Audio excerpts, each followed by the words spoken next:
goodness, is it good to be back. Not making videos was awful. What is up, guys? David here, finally, for another vlog.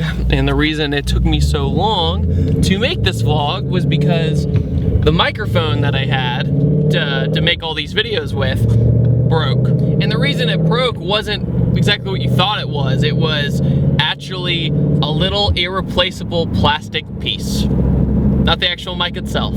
So I had to get a whole new microphone, and now it's here, as you can tell. It's a good time that I'm back now because I got my hair cut, got that Mufasa mane that was off my head.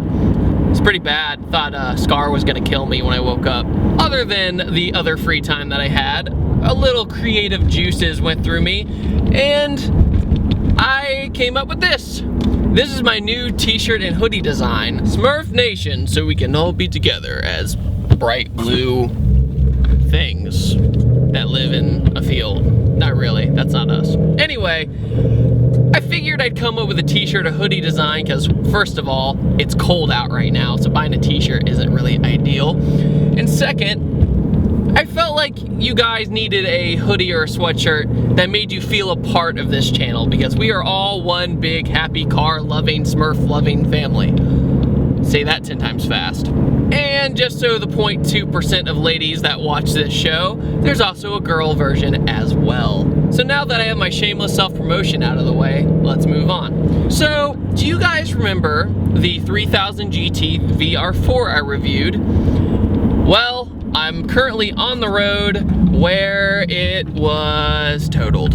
Yeah, unfortunately my friend Tyler got in a very, very bad accident. His and my friend Chandler was also riding with him as well. You might remember him from the beginning of the live stream last week. And here's a picture of the result of the crash. It looked awful. It looked like it could have killed them. It was a head-on collision, I believe. I'm sorry, Tyler, if you're listening and they got it wrong, but it was very, very bad. And I thank God that they are A-okay.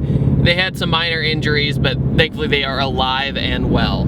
Even though cars, you know, for us, they're almost a part of us, at the end of the day, cars are replaceable, human beings aren't. So I'm so glad that they are okay. I'm pretty sure it was kind of a hydroplaning accident. He went around a curve and something like that happened, and it was awful. When I heard they crashed, I was petrified. So that's always scary when you hear a family member or a friend get in an automotive accident, because it kind of opens your eyes to how dangerous this hobby and how dangerous it is just to get behind the wheel, period, every day. My grandfather always said that if you weren't in the military, probably the most dangerous thing you'll probably ever do as a normal human being is get behind the wheel of a car. And for the most part, it's pretty true. It's a very, very dangerous thing to do every day. Anyways, let's move on from that sad note. Last week, I took a short trip to Norfolk, Virginia.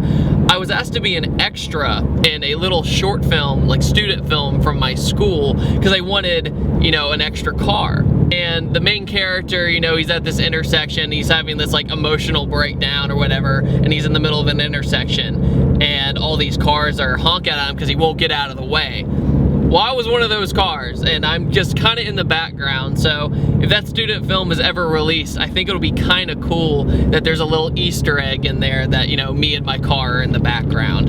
It's kind of like one of those things where movies have Easter eggs. You know how Fight Club, believe it or not, if you haven't seen Fight Club, you should see it because it's one of my favorite movies. But there's a Starbucks coffee cup in every single scene. Just little things like that, little nitpicky things. I wasn't really needed that long on set. It was kind of a homecoming, and I saw a few other students I knew at school, and it was nice catching up with everybody, and people were interested in how this stuff is going. And so after the shoot was over, since I wasn't needed that long, I visited my friend Brandon Gazanigo. You guys might remember Brandon from my Woodward Dream Cruise video series. One of my best friends, easiest guy to get along with ever.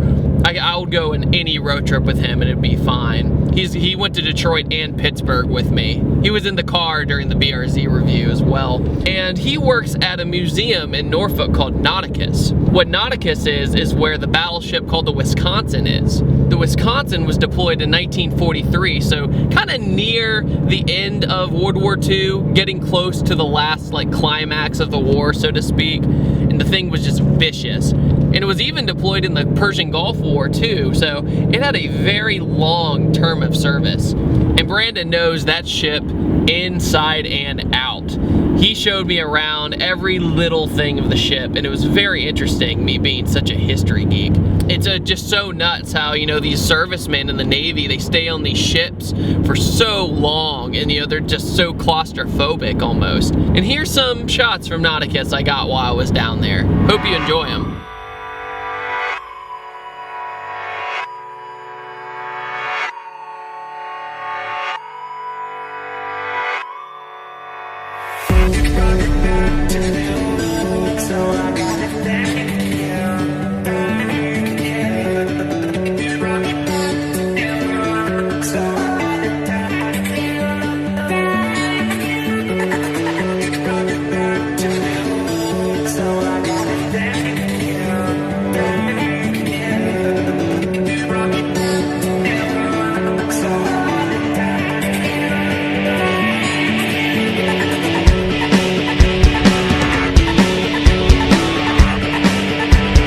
Brandon, what are we in? Turret of a 16-inch gun. 16-inch 50 caliber Mark 7 naval style. You don't seem like you know anything about this. No, not at all.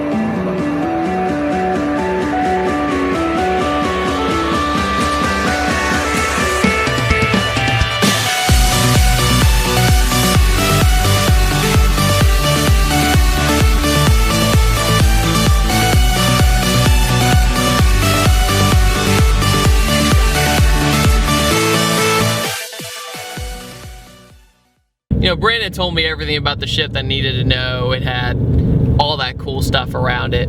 The museum itself is really cool too, and all the people there are very down to earth. I met a few of them, very nice people. So seeing all that was really cool. I hope you guys enjoyed seeing kind of the stuff I filmed. Very interesting stuff. Kind of reminds me of the Quantico video if you think about it. Unfortunately, some people think that stuff is boring, but if we don't look at history, then we're just destined to make the same mistakes as human beings.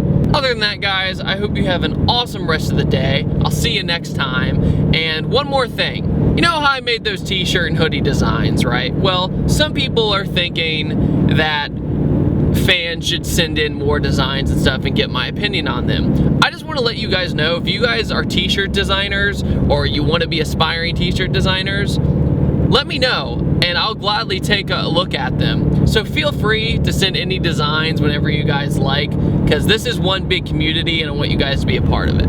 Anyways, like I said, it was great talking to you guys once again. It's been way too long, even though it's only been like a week, but it felt like eternity. And I will see you guys next time. Take it easy.